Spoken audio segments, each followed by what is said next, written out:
Let's start with prayers. Om Namo Bhagavate Vasudevaya. Om Namo Bhagavate Vasudevaya. Om Namo Bhagavate Vasudevaya. Narayanam Namaskrityam Naram Chaiva Narottamam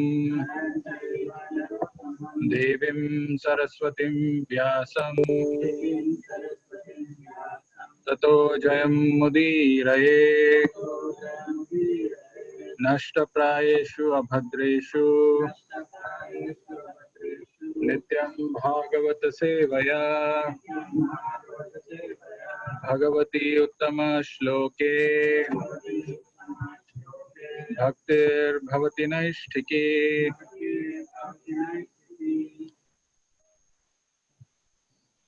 So welcome all of you to the 12th day of our journey to Janmashtami.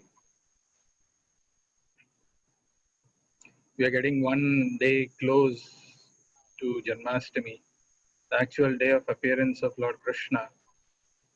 And ideally in our heart, the love, the eagerness, the intensity, the enthusiasm to welcome the Lord also should increase. So let's start today's session.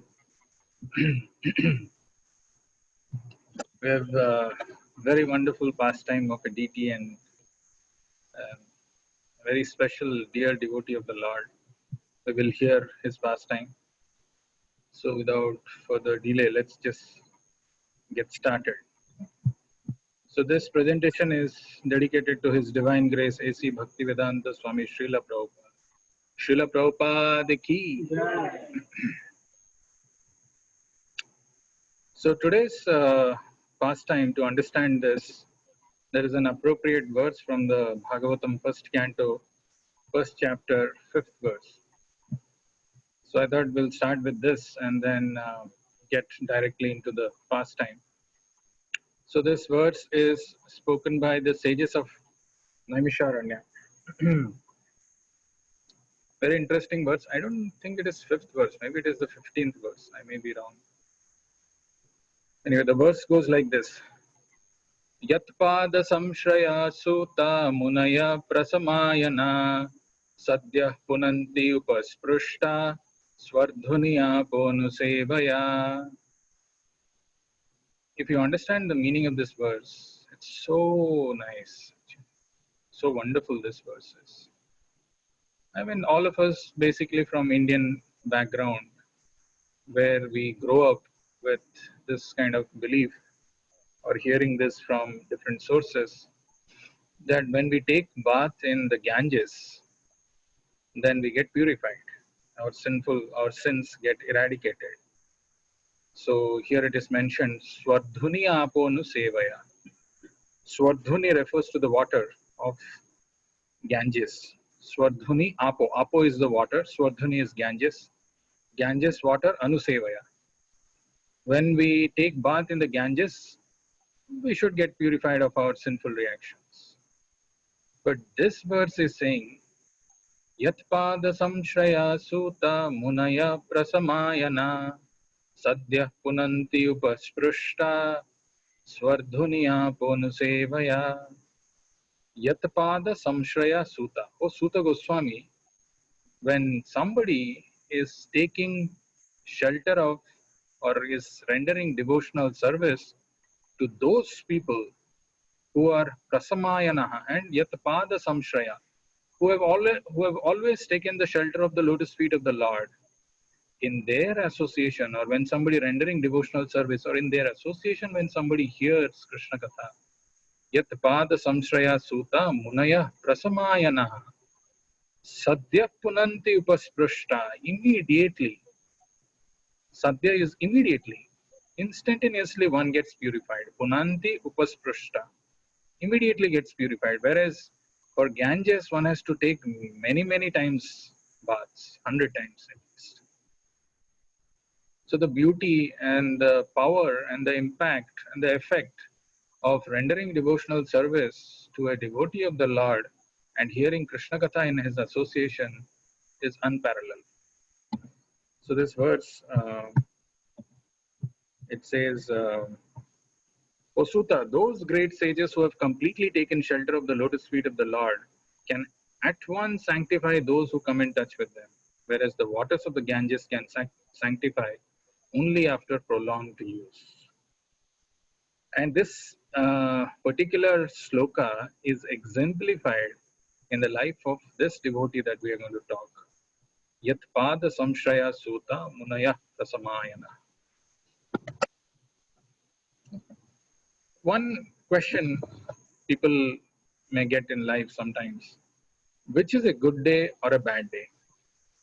What is a good day for me? What is a bad day? Sometimes I see some devotees, they come because they have no choice what to do. Now there is a Saturday, we have to meet, Saturday satsang, and must have had a bad day, and they'll carry you can see their face, they'll be sitting like this, very angrily, without any of kya kare abhi, jaldi khatam karo, finish your talk, we'll get our prasadam and get going from this. No interest, somehow for the sake of um, what to do, no choice. Now there is a program, I have to attend, like that they come. And so how do we define what is a good day or what is a bad day? We may have our own definition of good day or bad day. But the definition which the sages give is very, very, very amazing. So this is a definition given by Narad Muni in the Narad Bhakti Sutra. And this verse gets quoted in somewhere in our Prabhupada's literature. He quotes this verse, very beautiful verse. So Narad Muni is saying, Tad dinam durdinam manye megha channam na durdinam. Now imagine you've made a beautiful plan. Today is Saturday. I'll go out with all my family members, enjoy the weather. Here in this country, they first ask about the weather. How's the weather in your city?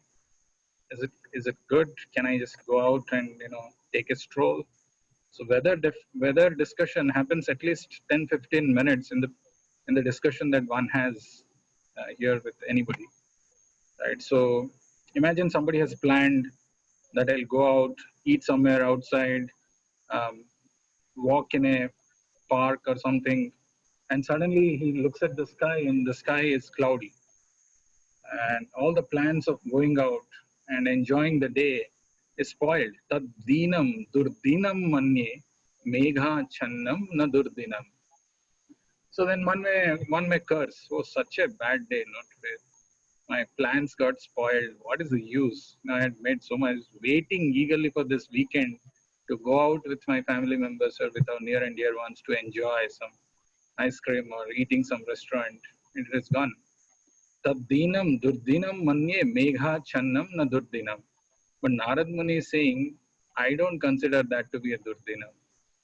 People may consider that, many people who want to enjoy, they may consider that that's a durdinam. Tadinam durdinam manye megha channam na durdinam. Then what do you consider durdinam as per Narad Muni? Yat dinam Krishna samplapa katha piyusam varjitam. That day when I am bereft of the opportunity of hearing Krishna Katha, I consider that to be durdinam. Yad dinam Krishna samplapa katha piyusa varjitam. Piyusa is nectar, nectar of Krishna Katha. If I am bereft of hearing in a one day, as per me, that is actually the real durdinam. Yad dinam Krishna samplapa katha piyusa varjitam. Very beautiful words, very, very meaningful. So basically, a cloudy day is not inauspicious, but a day devoid of discussing Krishna Katha is actually inauspicious. So a good day and a bad day, the definition as given by Narad Muni.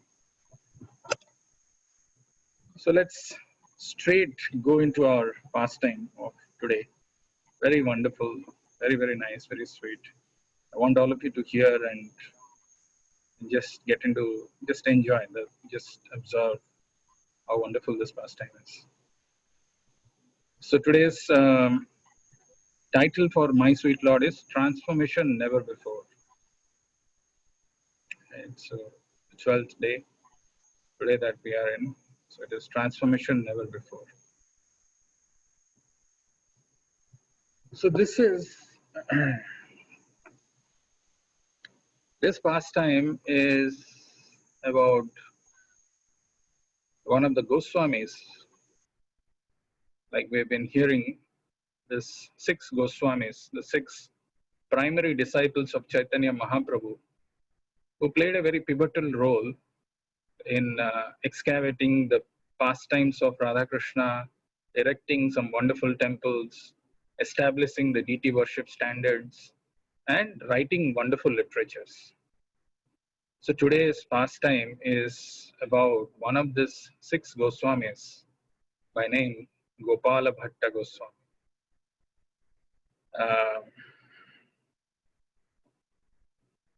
Very, very interesting, very nice about Gopal Bhatt Goswami. So, on various different occasions, we have seen how Chaitanya Mahaprabhu, he has taken sannyas at the age of 24, very young, 24 age. He has a beautiful wife and an elderly mother. Yet, after having met Ishwarpuri and having got the mantra, Chaitanya Mahaprabhu is just mad, intoxicated in Krishna Prem, and he decides to take sannyas. After having taken sannyas, Chaitanya Mahaprabhu actually tours South India. He goes on an extensive tour of South India. So he goes all different places. He goes through Andhra Pradesh to all the important places like Tirupati. Then he goes to other important temples, and finally he arrives at Srirangam, Tamil Nadu.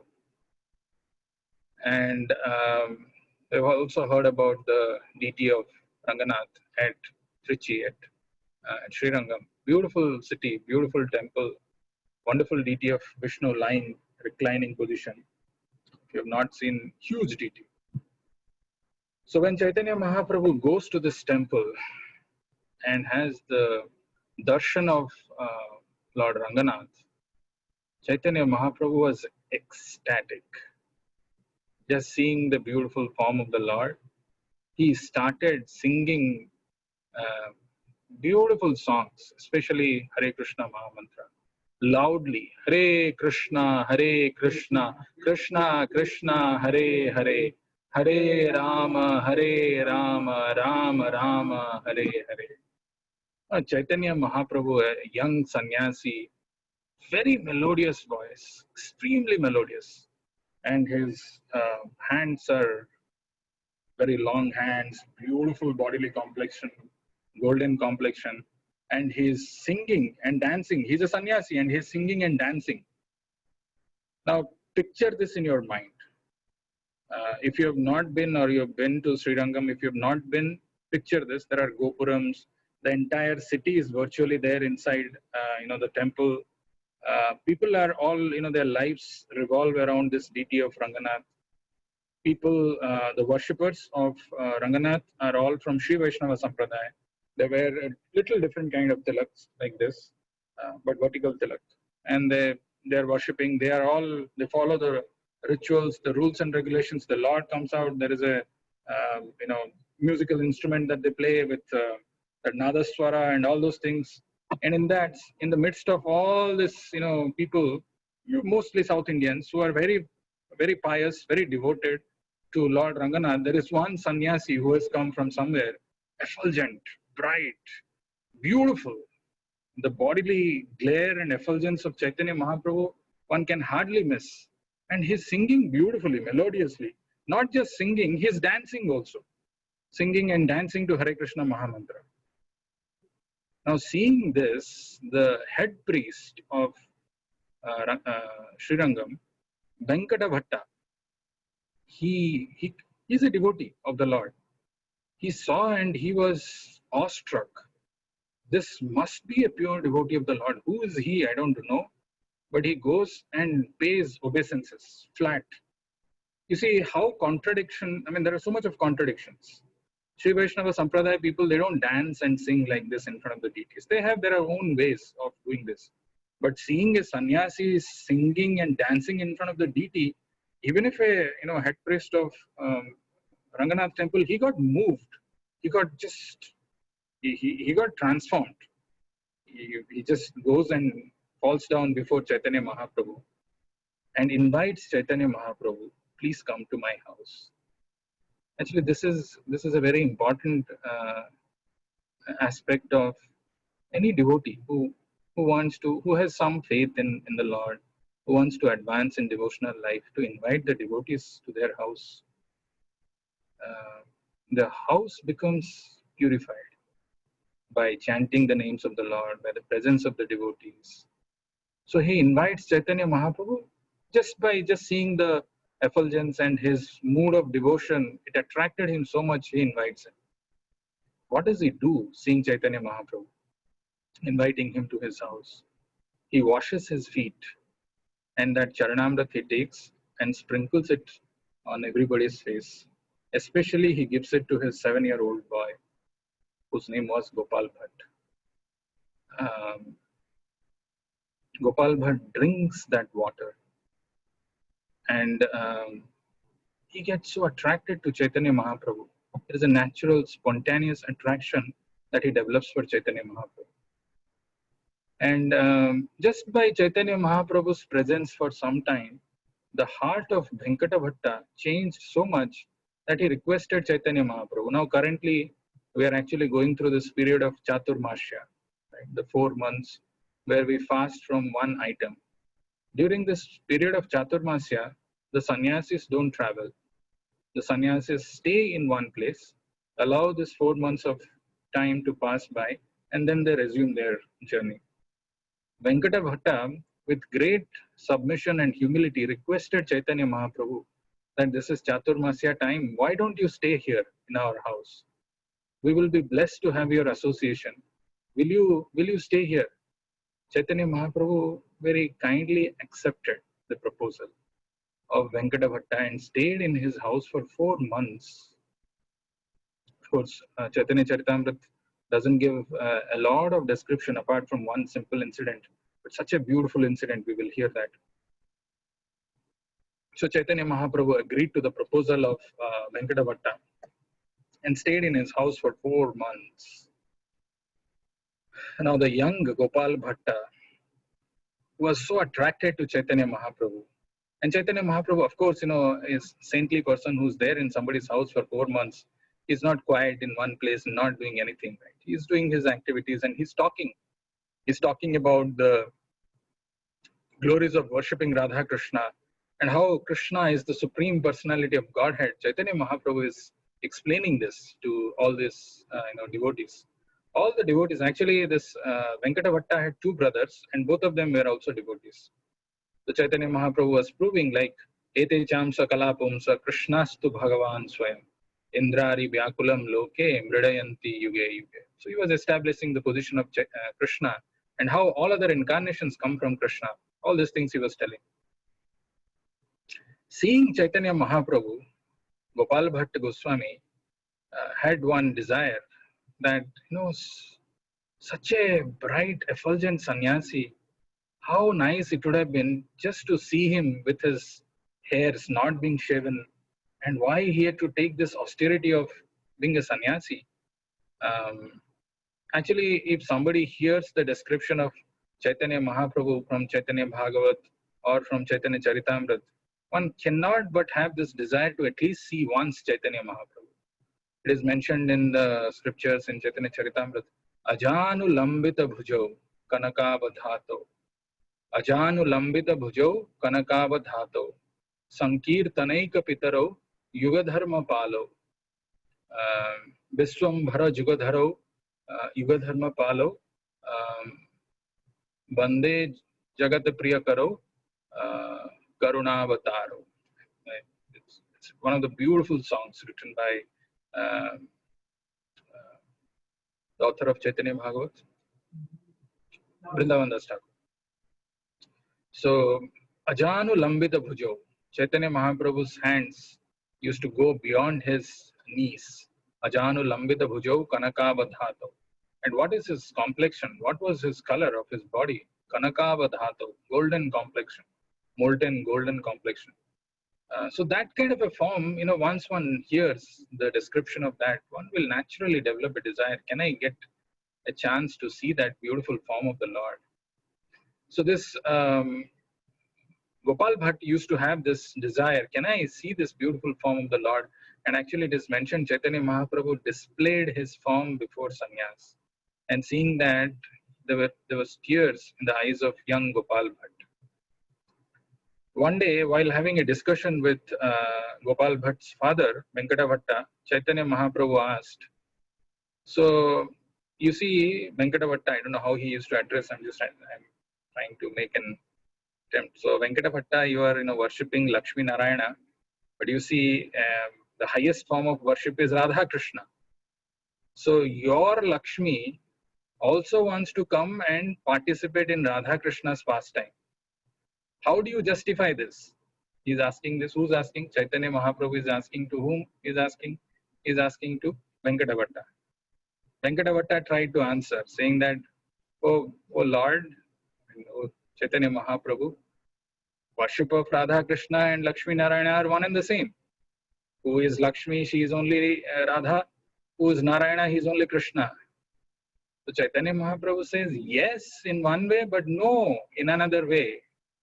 No, because your Lakshmi, when she wants to come and participate in the Rasalila pastime of Krishna, she doesn't get an entry. So how is it? So then he says, my buddhi, my intelligence is low. I don't know the answer. You only explain, O Lord. Then Chaitanya Mahaprabhu says, actually, Krishna, how he is the supreme personality of Godhead. And when he descends in the original two-handed Shyamasundar form and displays this wonderful pastimes, all other incarnations of the Lord also want to come and participate. There is a verse in Bhagavatam, beautiful verse in the 10th canto, where it is mentioned, or even other incarnations are also interested to see this wonderful pastime. So like that, this kind of conversation happens. This is the only thing which is mentioned in Chaitanya Charitamrita. And it is mentioned that they used to go and take bath in river Kaveri, and then they used to come back and they used to have prasadam, and the remnant of Chaitanya Mahaprabhu's food was given to Gopal Bhatt. Gopal Bhatt used to take that with great joy and ecstasy. I wish they had some system or recordings at that point in time and would have recorded all the conversations. It would have been so nice. But anyway, so when these 4 months passed by, the young Gopal Bhatt developed so much of attraction to Chaitanya Mahaprabhu, he wanted to go with him. So Chaitanya Mahaprabhu said, there is a right time, there is an appropriate time for everything. Now you should serve your parents, and once your parents are gone, and once you're done with the responsibilities, you should go to Vrindavan. You should come to Vrindavan and join me. So that instruction, more than young Gopal Bhatt, who didn't realize much, his father was very, very fixed up about this, very happy to hear this. And before he quit his body, he had called Gopal Bhatt to say that you should go, you must go and serve Chaitanya Mahaprabhu. You see how different it is. When we see most of us, when we join temple as full-time devotees, we get a lot of oppositions from our parents. Very difficult to accept, or very difficult to find parents who are devotees who voluntarily allow their children to join at this moment. But this Venkata Bhatta was convinced, not just convinced about, his son becoming devotee, convinced about joining Chaitanya Mahaprabhu's movement, saying that you should never give up his association in your entire life, even though he himself was from Sri Vaishnava Sampradaya. So after this, Chaitanya Mahaprabhu, so after this, his parents, finished their pastime, they died, and Gopal Bhatt Goswami actually went to Vrindavan. And when he went to Vrindavan, he heard that Chaitanya Mahaprabhu is no more there in Vrindavan, he is in Puri. He was devastated. I imagine one young Gopal Bhatt, he was 30 years old at that point in time. He goes there and he goes and meets Rupa Goswami and Sanatan Goswami. One of the extraordinary qualities which all of these Goswamis exhibit in their pastimes are their humility, their humbleness. Gopal Bhatt Goswami was very careful not to, uh, even Krishnadas Kaviraj Goswami, when he was writing Chaitanya Charitamrita, he went and asked for blessings and mercy from all these Goswamis. Gopal Bhatt Goswami had very specifically told him not to mention about his name in the Chaitanya Charitamrita. So he used to assist Rupa and Sanatan in his writings. Actually, Hari Bhakti Suddhodaya, which is written by Sanatan Goswami, most of the work was done by Gopal Bhatt Goswami. Gopal Bhatt Goswami, being from South India, was very scholarly. And it is not that, we hear from the pages of Bhagavad Gita, Vedescha Sarver Ahameva Vedyam. Right? So we hear that, so now Chaitanya Mahaprabhu is blessed, there is no need to read. No. He actually went through all this Bhakti Sastra. I mean, the scrutinizing study of this devotional literatures from Prabodhananda Saraswati. He is also one of the brothers of Venkatavatta. He learned and then he joined Rupa and Sanatan. And he had helped. Even the Jiva Goswami Sat Sandarbha, he writes that there is a Brahmana from South India who has helped me compile this Sat Sandarbha. I dedicate this to him. That is Gopal Bhatt Goswami. Very scholarly, and he was assisting Rupa and Sanatan. And there was a letter which Rupa and Sanatan had written to Chaitanya Mahaprabhu. Even though Chaitanya Mahaprabhu was in Puri, he was very eager and anxious to hear how Rupa Sanatan are doing, how his disciples are doing. And he was so glad when he was hearing how they are exhibiting some wonderful renunciation, not even staying in one place and constantly absorbed in Krishna's thoughts, writing this wonderful literature. He used to feel very ecstatic. So Rupa Sanatan mentioned that they found Gopal Bhatt, and Gopal Bhatt is like their younger brother, and he's so humble and so meek, and he's so happy to join Rupa Sanatan, and he's ready to serve them. So hearing this, actually Chaitanya Mahaprabhu had told Rupa Sanatan that there is a South Indian Brahman, a priest who will join. So they were aware of this. And hearing this, Chaitanya Mahaprabhu was very happy, and Gopal Bhatt Goswami has joined them. Like that, days passed by, and at that point in time, Rupa and Sanatan had already their temples established. We have heard the beautiful pastime of Radha Govindji, right? We were hearing how Jaipur king was, in dilemma where Radha Govind worship was separated, and how Baldev Vidyabhushan came. So Radha Govind Diti initially at Vrindavan was established by Rupa Goswami.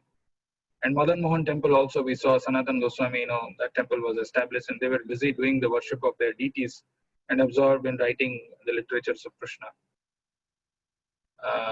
Whereas Gopal Bhatt Goswami didn't have a deity. So there was already Govind Dev, there is already Madan Mohan deity, there is already Gopinath by Madhu Pandit. So all these deities were worshipped by all these exalted personalities. So he was always thinking, if I wish I could have had a deity whom I can worship. So what happened one day, Chaitanya Mahaprabhu came in his dream because he was feeling the separation, he couldn't meet Chaitanya Mahaprabhu. And Chaitanya Mahaprabhu said, you should go to this river Kali Gandaki in Nepal, and you should get some Saligram Sila, and you worship them. Hearing this, we hear so many instructions from Guru, from our senior devotees, we don't follow them. Just this one instruction which he heard from Chaitanya Mahaprabhu in his dream, immediately he started to Nepal, walked all the way from Vrindavan to Nepal.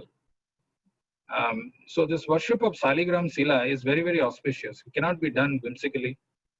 There are some rules and regulations, and it has to be done under the guidance of an acharya, if somebody has to worship. So he goes, Gopal Bhatt Goswami goes to Nepal, takes bath in that Gandaki river, And when he took bath, and he had one kamandalu. You can see that this Goswamis, they're holding. Some of them are holding kamandalus in their hand. So usually what they do is they take some water and they pour it back. So when he was trying to do that with his kamandalu, there were 12 saligram silas which came together in that kamandalu. So he saw them, and then he didn't know what to do with them, so he poured it back. And then again, when he was trying to take water from that river, again the same 12 silas came.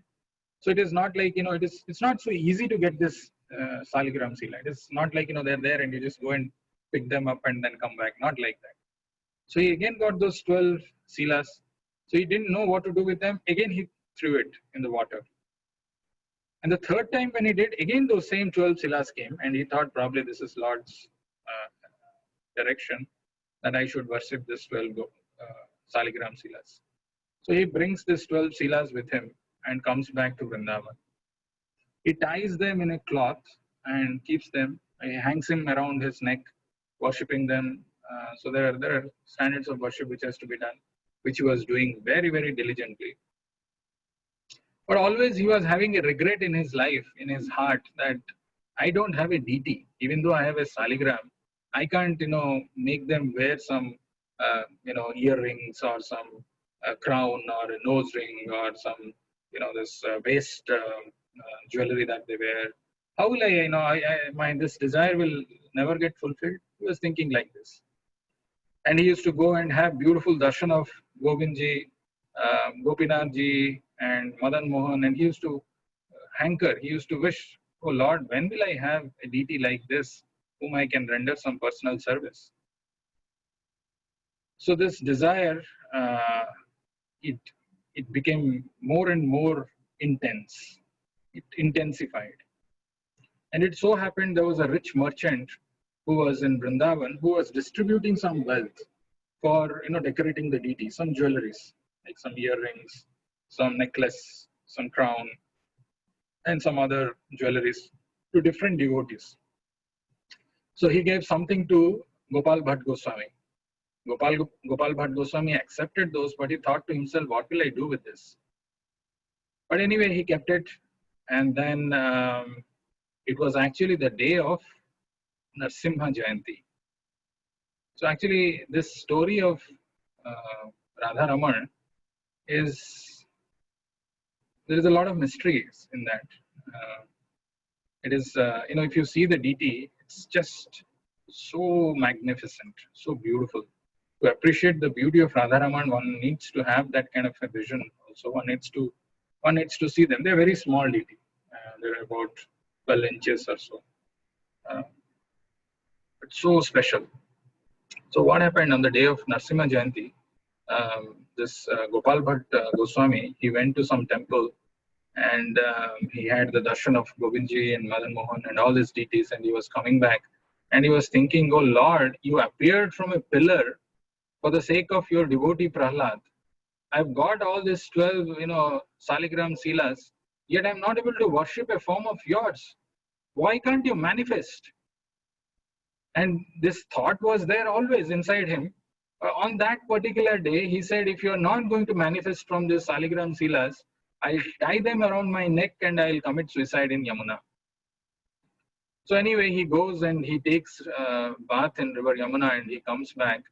And when he comes back and he opens those, saligram silas which were tied in a cloth, he found this wonderful, beautiful, stunning deity of Radharaman deity. So his joy knew no bounds. I mean, he was completely ecstatic to see the beautiful form of Radharaman. And the next day, so Narsimha Chaturdasi, the next day was Purnima. On that day, he informed this to Rupa Goswami and Sanatana Goswami, and the deity installation happened. And the deity was the deity is worshipped ever since. Now, this deity, so as you heard, it is a self-manifested deity. Nobody has carved anything those Saligrama Silas, they transformed to become a deity. And if you go and see closely this deity, you can see there is nails of the deities. You can see the tooth of the deity. You can see these features are not seen in any other deities. You don't see them, like the nails and the tooth, all manifested from the Silas themselves. There were a group of researchers. Many times they've gone and seen, just to prove whether really it is self-manifested or it is carved by someone, and these people say out of some sentiment that this is manifested. And they've done research and they found that this has to be manifested. Nobody can carve a deity like this. So this is a wonderful pastime of Radharaman temple and Gopal Bhatt Goswami. Because of his devotion and love, the Saligram Silas, how they transformed. You would have seen the first, the poster, the worship of Saligram Sila and how he transformed to Radharaman. There are many unique things about Radharaman. Only when you develop an interest or a desire, I'll share. I don't want to give it so easily. So what we will do is we will see the stunning form of this Radharaman. The unique thing, few unique things is Radharaman is the only deity apart from Vrinda Devi, on whose name Vrindavan is coming, have never left Vrindavan.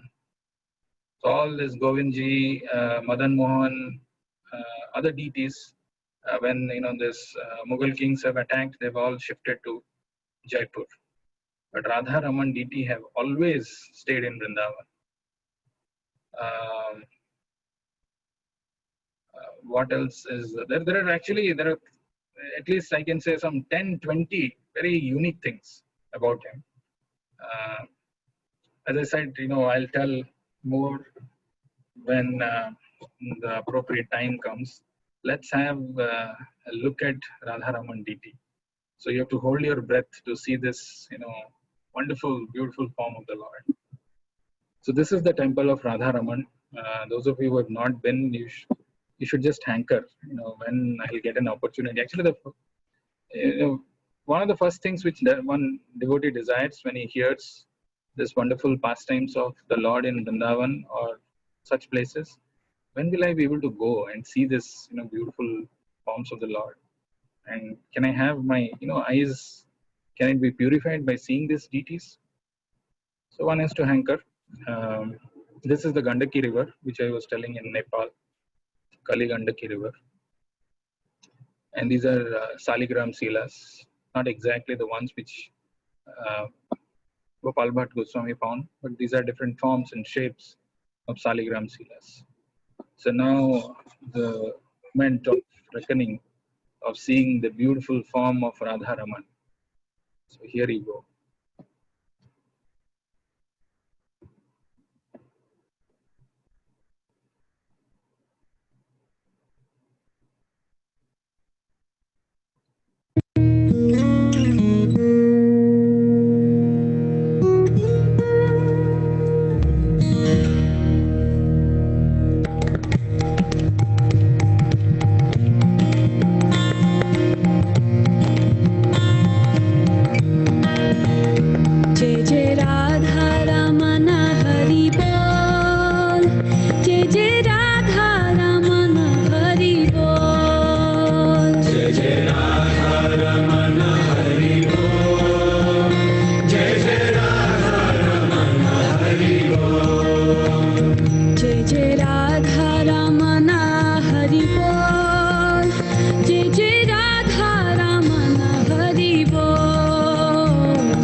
Jai Jai Radha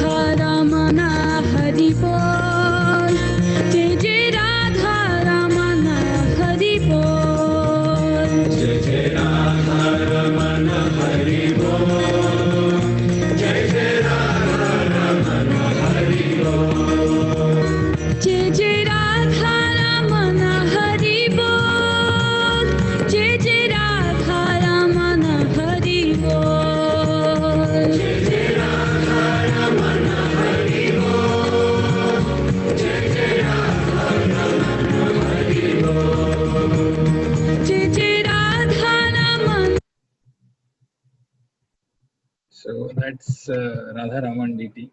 One of the other unique things which I want to share today is that in this temple there is a lamp which is lit since last 500 years, and it is never extinguished. It is still glowing. And same holds true for the kitchen. The kitchen fire in Radharaman temple, it is never extinguished. And they don't use gas, they don't use electricity. It's only wood. And the fire is still continuing from that day, from 500 years, ever since Gopal Bhatt Goswami started the worship of this temple. Okay, actually, Radha Raman is, I've done, I can tell you, as I said, it's a little mysterious deity, but very wonderful deity. There are a lot of sweet pastimes. There is one song that they sing there in the Radha Raman temple, which says, "Jis desh mein, jis bhes mein, jis hal mein raho, Radha Raman, Radha Raman, Radha Raman kaho. जिस मान में सम्मान में अपमान में रहो, राधा रमण राधा रमण राधा रमण कहो. जिस काम में, जिस धाम में, जिस गांव में रहो, राधा रमण राधा रमण राधा रमण कहो." Of course, they don't say like this; they sing actually. So, जिस योग में, जिस रोग में, जिस भोग में रहो, राधा रमण राधा रमण राधा रमण कहो. जिस रंग में, जिस संग में, जिस ढंग में रहो, राधा रमण राधा रमण राधा रमण कहो. Actually, this unique thing about Radharaman deity is what Gopal Bhatt Goswami, when he got this deity after all this intense desire and waiting, Rupa and Sanatan had told that you or anybody whom you initiate, their only goal in life should be that my body, mind and words should be always dedicated to the service of Radharaman. Rest all things may change. जिस देश में, जिस भेष में, जिस हाल में रहो, राधा रमण राधा रमण राधा रमण कहो. जिस रंग में, जिस संग में, जिस ढंग में रहो, राधा रमण राधा रमण राधा रमण कहो. It actually sums up in many ways. So Gopal Bhatt Goswami had two disciples. One is called Damodar, something by name Damodar, and another is Gopinath. They are two Bengali people. And today's worship which is going on, they were brothers. One of them was Brahmachari. Both were Brahmachari, but both were asked by Gopal Bhatt to marry. One of them didn't agree. The other one married, and his family tradition is continuing now, who are doing the worship there. So that is the story of and our deity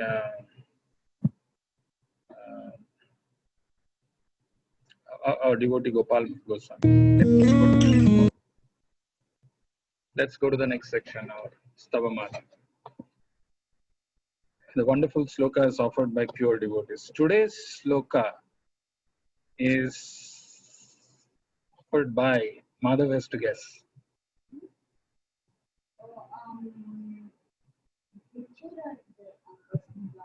Both. This is when Shiva is and Shiva and his followers are protecting their humans.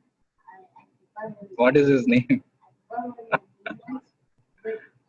he is also he has the 1,000 arms. Good. Good. So far, so good. Do you know the name Mukund? Mukund is a bit. Okay, so so Son far. Of Lord Shiva. Huh? Son of Lord Shiva, Karthik. Son of Lord Shiva, Karthik is there, but he is not offering the prayer. So let's see who's offering the prayer. Actually, the prayer is offered by Lord Shiva himself, Krishna, and it's a very wonderful setting, wonderful context, which we will see. But remember this question, which people often ask, or you might have also heard this question. People ask, "Have you seen God? Can you show me God?" Have you seen God before telling us that God exists and Supreme God is Krishna? When you come across such questions, it's sometimes very difficult to answer.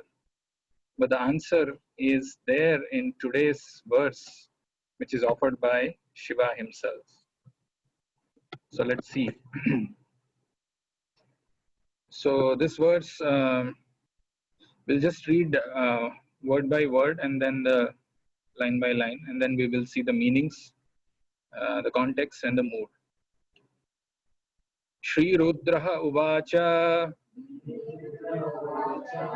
Tvam Hi Brahma Param Jyotihi Tvam Hi Brahma Param Jyotir Gudham Brahmani Vakmaye Gudham Brahmani Vanmaye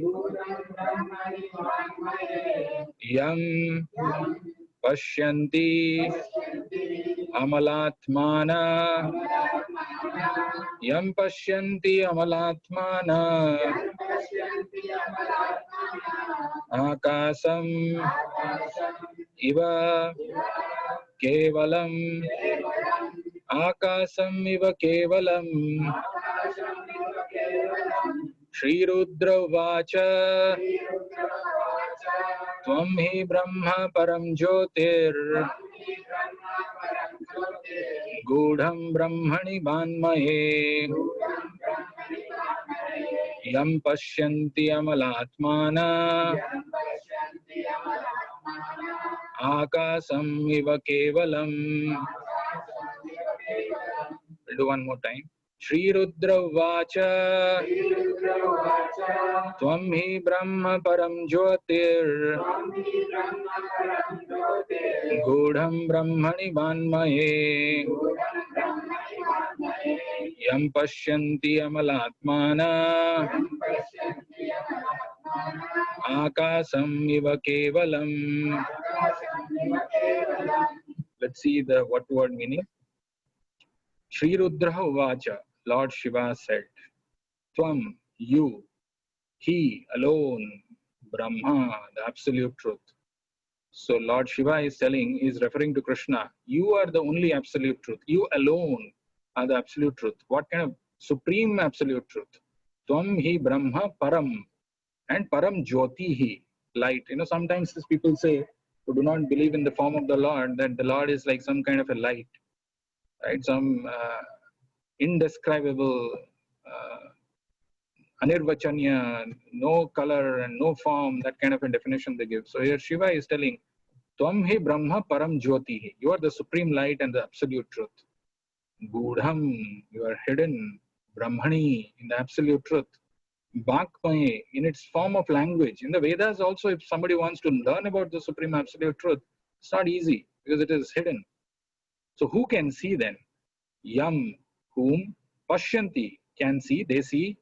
Amala Atmanaha, whose hearts are spotless. Akasam Iva Kevalam, just like the pure sky.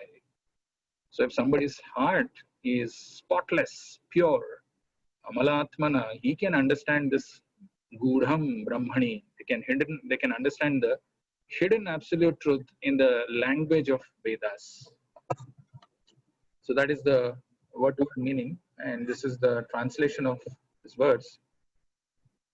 Shri Rudra said, Rudra Ruvacha, you alone are the absolute truth, the supreme light, Param Jyotir, the mystery hidden within the verbal manifestation of the absolute, Gudham. Those whose hearts are spotless, Amalatmana, can see you, for you are uncontaminated like the sky. Very powerful, very meaningful verse if you see and understand and just absorb the meaning. And offered by not some ordinary person, but by Lord Shiva himself, the biggest yogi and the biggest Vaishnava.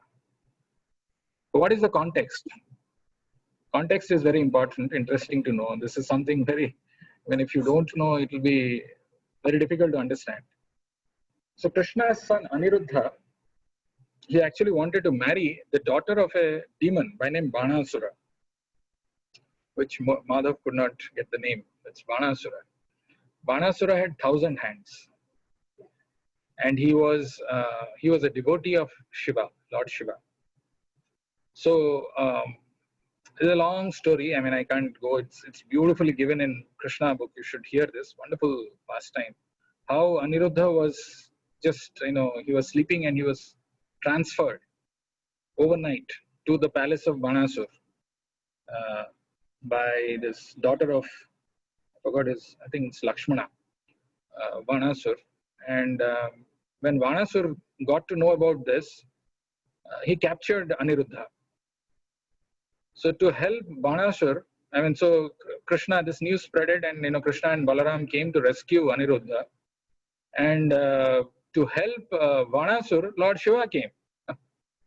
So one side there is Lord Shiva accompanied by Kartikeya, and a horde of mystic sages took up arms against Balaram and Krishna.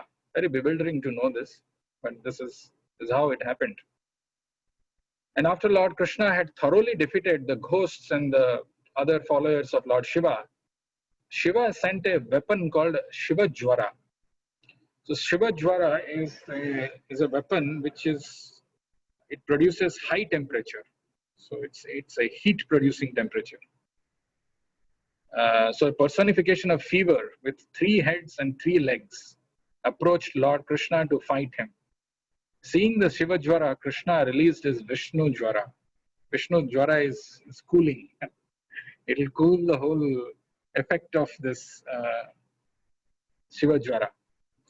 So this weapon, and these are all personalities. So the Shiva Jwara, it got overwhelmed by the Vishnu Jwara. So having nowhere else to turn for shelter, the Shiva Jwara began to address Lord Krishna, glorifying him and asking for mercy. Actually, Shiva also goes and asks for mercy from Krishna, saying that you please release Banasura, because Banasura finally, after all, he's coming in the line of Prahlad Maharaj, whom you have given shelter that his 14 generations will be liberated. So Krishna saved Banasura. At that time, Shiva offers this wonderful prayers to Krishna, and one of those prayers which we saw. So this is the context and the mood of this prayer. So the mood of this prayer is, we saw that how Param Jyotir, Krishna is, the source of all light and self-luminous. The absolute truth is the source of all light and is therefore the supreme light, self-luminous. Even if somebody says, he is some kind of light and this thing, that thing, here it is mentioned Krishna is the source of all light and he is self-luminous. The mystery hidden within the verbal manifestation of the absolute is Krishna. So many people read different Vedic literatures, try to understand from different angles, but little do they understand that the essence of the Vedic scriptures, which is there in the form of Bhagavad Gita. Krishna says, Vedaischa sarver ahameva vidyam. Of all the Vedic literatures, I am to be known. And how can one see him? Those whose hearts are pure can see Krishna, Amalatmana. For Krishna is uncontaminated like the sky. That's the mood of the prayer. Let's chant this prayer. We will do again one word at a time, 1 line, 2 lines, and then 4 lines. Shri Rudra Uvacha Tvam Hi Brahma Param Jyotihi Gudham Brahmani Vanmaye Yam Pashyanti Amalatmana Akasam Iva Kevalam Shri Rudra Vacha Tvam hi Brahma Param Jyotir Gudham Brahmani Vanmaye Yam Pashyanti Amalatmana Akasam Iva Kevalam. One more time. Shri Rudra Vacha Tvam hi Brahma Param Jyotir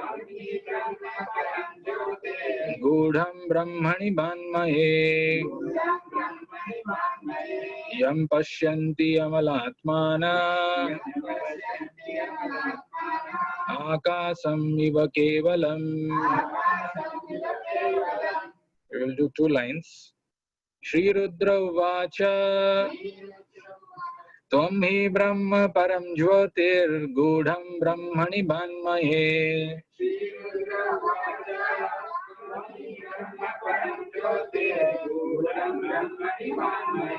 Yam Pashyanti Amalatmana Akasam Iva Kevalam.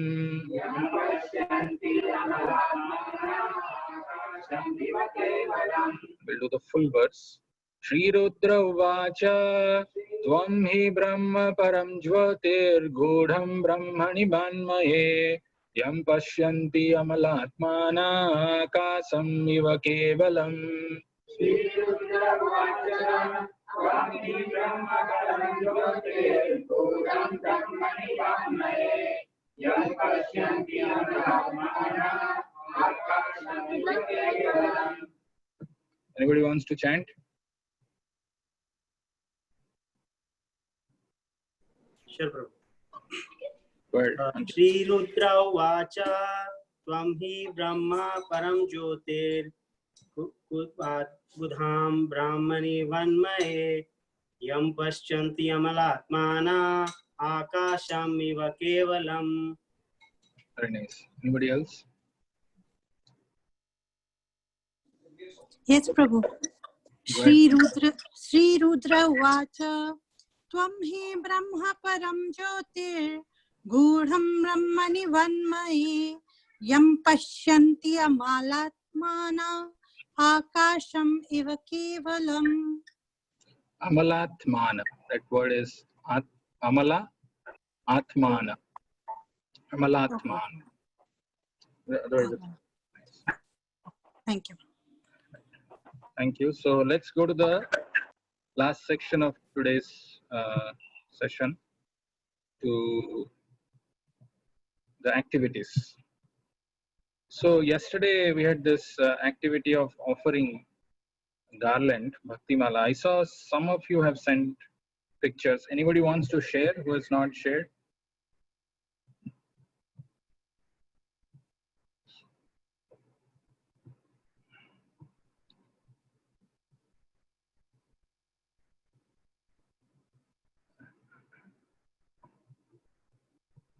Okay, I assume you have offered and the garland has become, one second, I see some chat.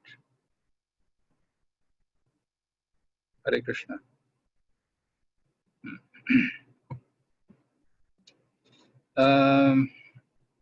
Anybody wants to share one last time?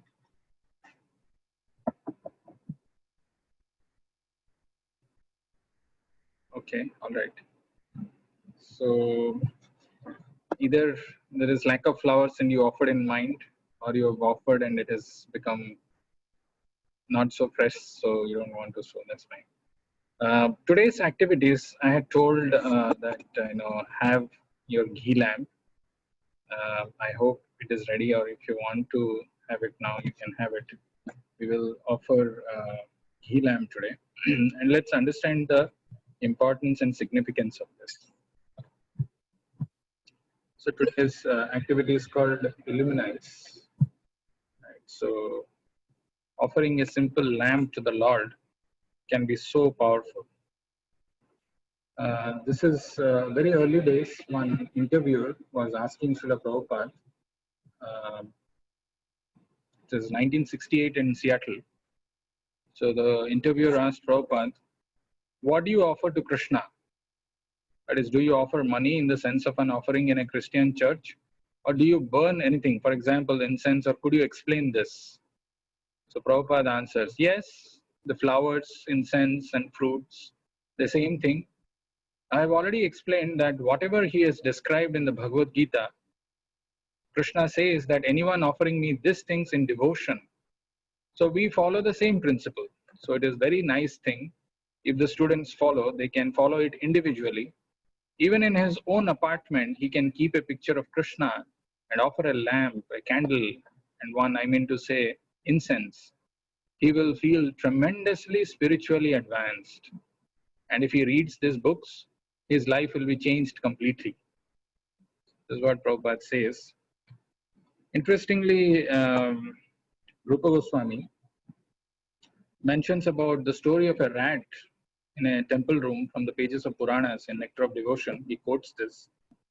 So there was this rat who was going around the puja room, the worship room, and accidentally it actually touched the lamp, which was the wick, which was about to get extinguished. And in the process, the whole thing got fire, it got burnt, including the rat itself. So, but Rupa Goswami says that the Lord accepted this as if, this rat performed devotional service of lighting the lamp to the Lord. Even though in the process it got burnt, it actually got it. After this, he gets a human form of life. So, offering lamp to the Lord is very, very auspicious. There is one song that we sing. Those of you who know this, this is our Sandhya Arati. We sing this song. In that there are two lines which I have just got for your reference. So this is Bosi ache gora chan Ratna Simhasane Arati korena Brahma Adi Devagane. So this is Bhakti Vinod Thakur singing how Lord Gorachand, Chaitanya Mahaprabhu, is seated in his Ratna Simhasana, the jeweled throne, and the Arati is performed by Brahma, Arati Korena Brahma, Adi Devagane, headed by Lord Brahma. All other demigods are also there. And the last line in that song is Kiva Siva Sukha Narada Preme Gada Gada Bhakati Vinoda Dekhe Gorara Sampada. Lord Shiva, Sukadev Goswami and Narad Muni are all there, and their voices are choked with the ecstasy of transcendental love. Thus, Thakura Bhaktivinod envisions the glory of Lord Sri Chaitanya. So what we will do is, if your lamps are ready, those of you who have your lamps ready, I'll ask Panduranga Prabhu to show it to Nitai Gauranga. So you can actually perform virtually Aarti to Nitai Gauranga, sitting in your own environment, because we are seeing the importance of offering lamp to Nitai Gauranga. So those of you who are ready, you can offer your lamp to Nitai Gauranga on the virtual screen. Anybody who is ready? I saw Sanchita Mataji was ready.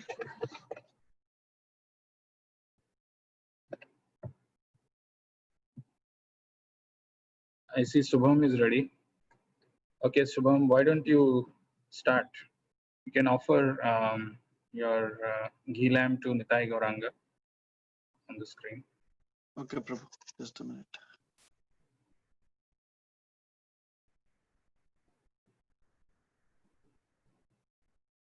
Wonderful. Ankit is ready with some innovative thing. We'll come back to you, Ankit. Okay, go ahead, Subham. You can use, you can just use it. You can show it to the screen. I don't know how it will happen, but okay, you can show it to your DTs as well. You can circumambulate 7 times. Yeah. Wonderful. Ankit, did you do? I saw you doing. Yes, Prabhuji. Yes. Okay, good. Can you show the lamp to us?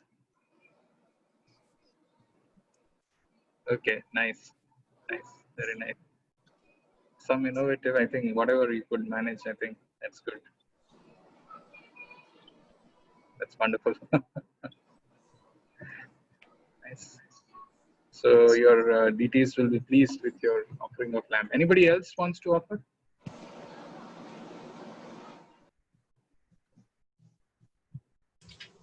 Prabhu, just a minute. Yes, yes. Take your time.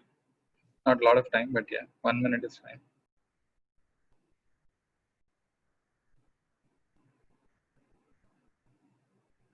Anybody else?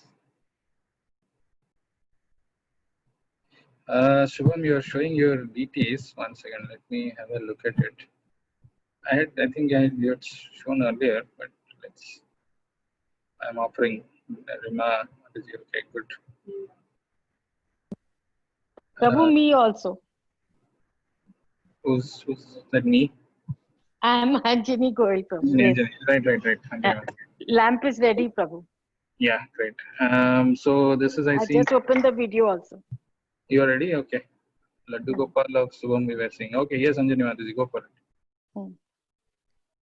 Nice. We are seeing the plate. At least I am seeing the plate. I'm not able to see your Arati lamp. The lamps are also there. Okay, very nice. Thank you.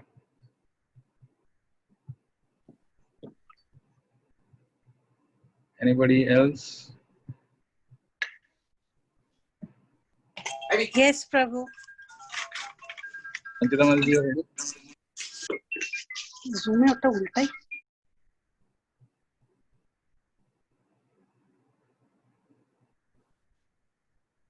Jai.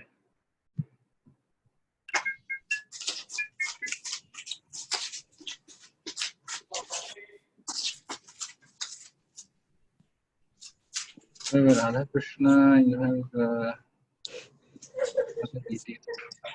oh, we have Nitai Gaurang. Jai. I have IHF Nitai Gaurang. Amazing. Wonderful. Okay, very nice. All right. I think that's okay. I think that's okay. Anybody else? Okay. So I have one small last this thing before we close for today.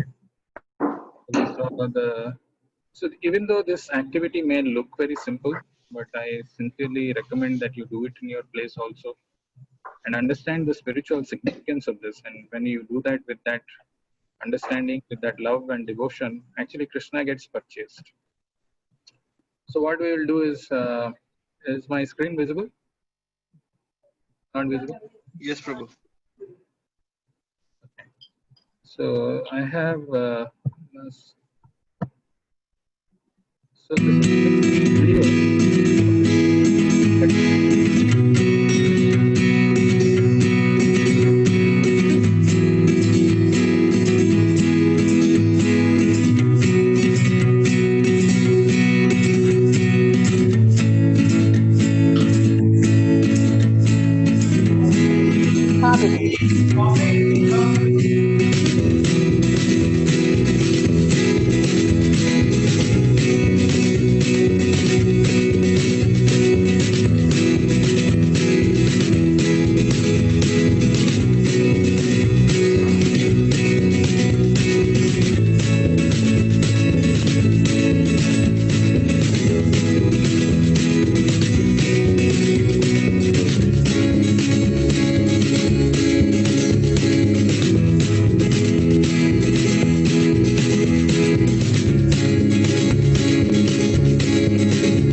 was a small video of our last year Janmashtami.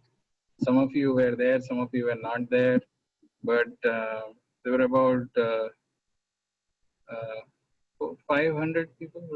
500 people attended. We had done it in a Jewish synagogue, Banai Shalom. There was a drama you could have seen. There was some competition for the kids for the costumes, sloka recitation, so many different counters, book distribution, abhishekam, swing for the Lord. So if that was what 2020 actually promises to be even bigger. And we have a lot of events planned. So I want you to, book your calendar and ensure your near and dear ones are also informed. On 11th of August 2020, Tuesday, we will go live at 7 p.m. onwards. So look for more information, more details as we proceed. We will keep sharing, but there are a lot of interesting programs which are planned. Of course, there is Abhishekam of the Lord. We will hear the wonderful pastime of the Lord, and we will welcome the Lord. And that's why we're all, trying and coming together and being part of this journey to Janmashtami.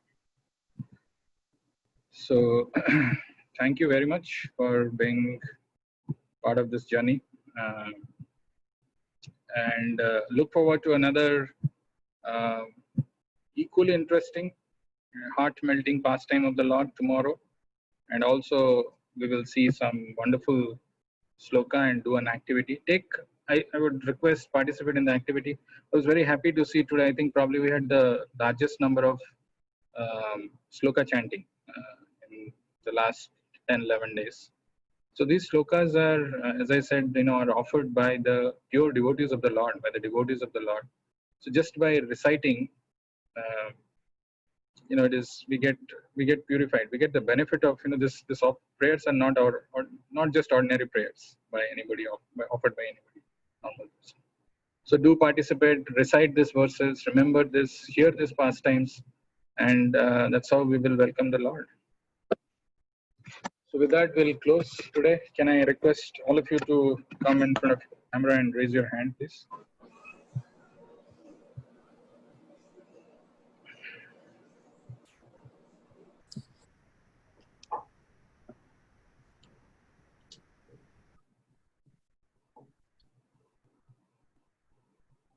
Hare Krishna, Hare Krishna, Hare Krishna, Hare Krishna, Krishna Krishna, Hare Hare, Krishna Krishna, Hare Hare, Hare Rama, Hare Rama, Rama Hare Rama, Rama Rama, Hare Hare.